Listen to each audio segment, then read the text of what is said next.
টানা বর্ষণ আর নদ নদীর পানি বেড়ে প্লাবিত পার্বত্য অঞ্চল। খাগড়াছড়িতে কয়েকশো পরিবার পানিবন্দী অবস্থায় রয়েছে। অনেক স্থানে পাহাড় ধসে পড়ায় ব্যাপক ক্ষয়ক্ষতি হয়েছে। খাগড়াছড়ি চট্টগ্রাম ঢাকা সড়কে যান চলাচল বন্ধ ছিল 3.5 ঘন্টা। রাঙামাটির নিম্নাঞ্চলও প্লাবিত হয়েছে। বান্দরবানের নিখোঁজ 2 শিশুর খোঁজ মেলেনি দুদিনেও। টানা বর্ষণ অব্যাহত আছে চট্টগ্রামে। স্যান্ডেলিনা সো, রূপচর্চায় আভিজাত্য।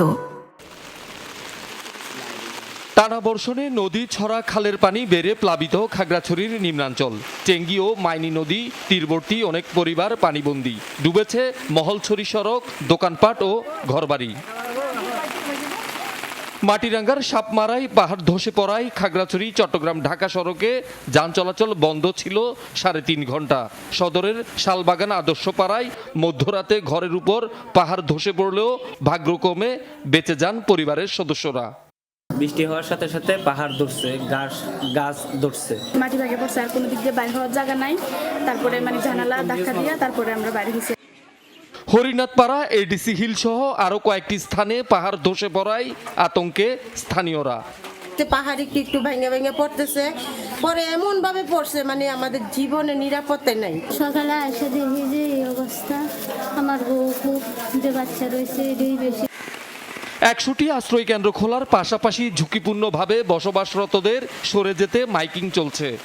যারা অবৈধভাবে পানি বিদ্যুৎ সংযোগ রয়েছে সেগুলো বিচ্ছিন্ন করা, তাহলে আমার মনে হয় এই প্রবণতাটা কমবে।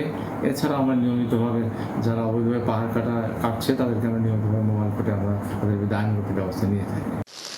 কাঁচালং নদীর পানি বৃদ্ধি এবং উজান থেকে নেমে আসা ঢলে প্লাবিত হয়েছে রাঙামাটি সদর, হাজিপাড়া, বাবুপাড়া, মধ্যমপাড়া, বাগাইছড়ি সহ অনেক এলাকা।